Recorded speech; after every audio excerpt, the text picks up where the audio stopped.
when I graduate, I'm going to be a history teacher. History teacher. What do you suggest in the high school? What do you suggest I do in that context to keep from perpetuating? Well, that's really important. I mean, a lot of people, I suspect many of you, if you think of your own experience, I know me, you can remember cases where a teacher really made a terrific impression on you.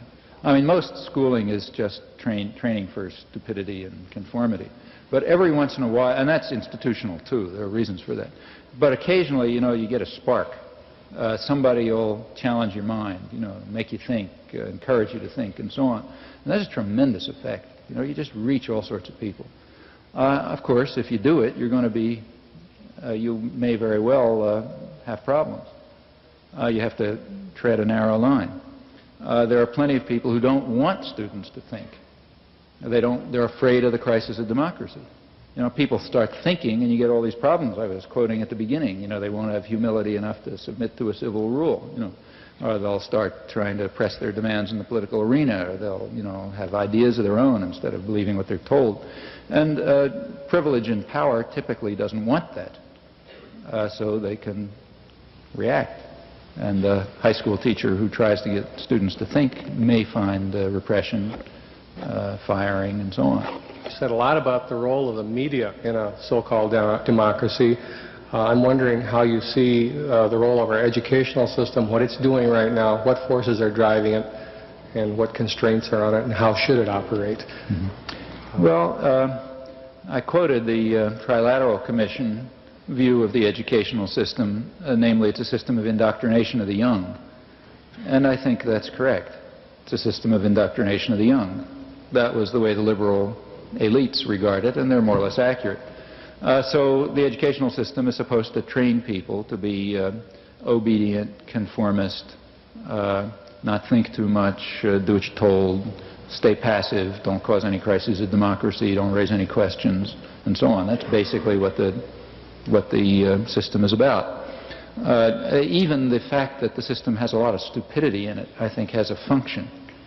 It means that people are filtered out for obedience.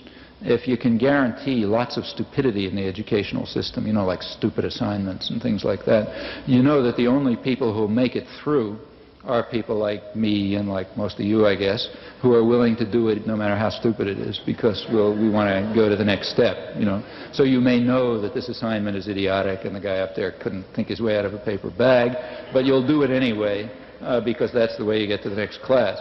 And you want to make it, and so on and so forth. Well, there are people who don't do that, There are people who say, I'm not going to do it, it's too ridiculous, Those people are called behavioral problems, or something like that. They end up in the principal's office or in the streets or selling drugs or whatever. And all of this is a technique for selection for obedience. And I don't know how to prove this, but I have a feeling that when you go to the elite universities, you find more obedience and conformity. Probably because you're getting the students who were better able to do it. Well, all of that is functional. That's the way it works. And it works right through graduate school.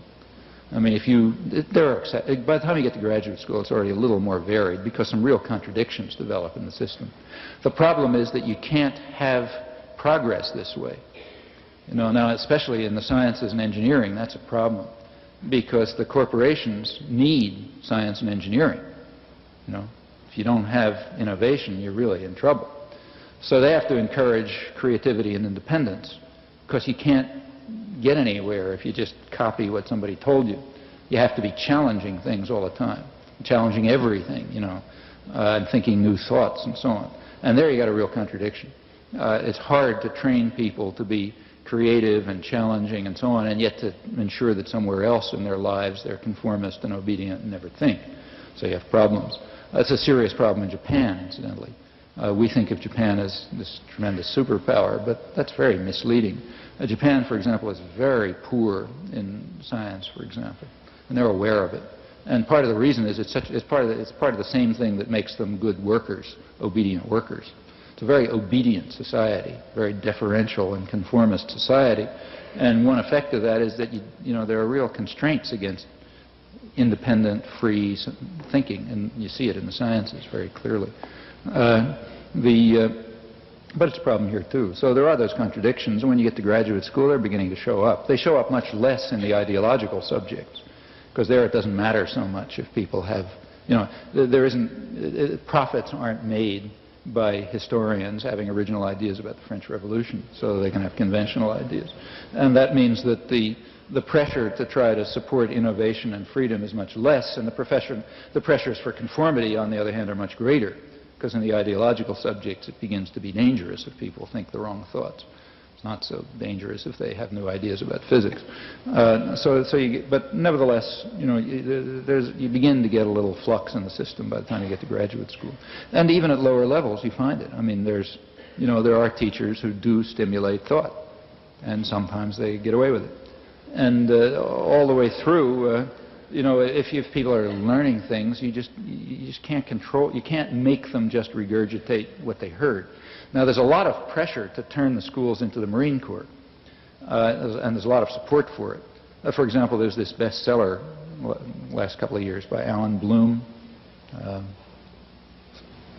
That was all over the supermarkets, Closing of the American Mind, which you know, huge bestseller, supermarket racks, which is where I read it, and things like that.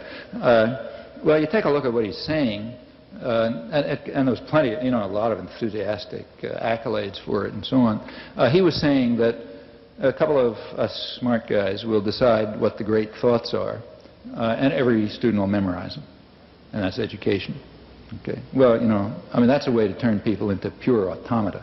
I mean, even if they happen to pick the great thoughts, there is no way less likely to get anybody to think about those thoughts than to make that the curriculum. That finishes them off, you know. And I think that's the purpose, really. I mean, the purpose is just to impose authority, you know. Here's the great thoughts. All this other stuff is rubbish. Just learn those and you're okay. I'll pick them, you memorize them. That's basically the line. Now, of course, that's the opposite of education. I mean, that's the way you study Talmud or something like that. But it's very popular, and I think it reflects the same concern over the crisis of democracy. In fact, Bloom himself was extremely, the incident that really got to him was a case in Cornell, where he was a professor, where some black students took over one of the buildings. And he said that's just like the Nazis, you know, it's back to the Nazis. He has a whole business about the Nazis and so on and so forth. Well, you take a look at what happened in that. He doesn't tell you what he thought and he says the faculty capitulated, you know, just like Heidegger capitulated to the Nazis and so on.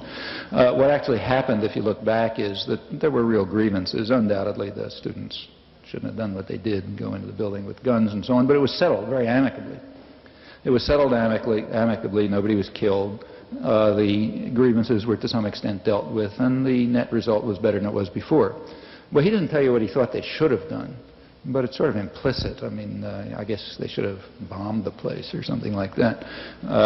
But that's what really set him off. And in general, what set many people off was the 60s are now described in the literature as if it was a time when students were running around burning libraries and, you know, destroying the foundations of civilization and so on. What was actually going on is they were asking questions. You know, they were raising questions. They were looking into things that people hadn't looked into before. They were not just obedient. And from the point of view of a lot of the faculty, that's equivalent to burning the buildings. You know, you can't have that small distinction. You can't make that. There's pressure to turn the schools back to the days when you didn't have to worry about those things, like disobedient students asking questions about things that you didn't tell them to think about and so on.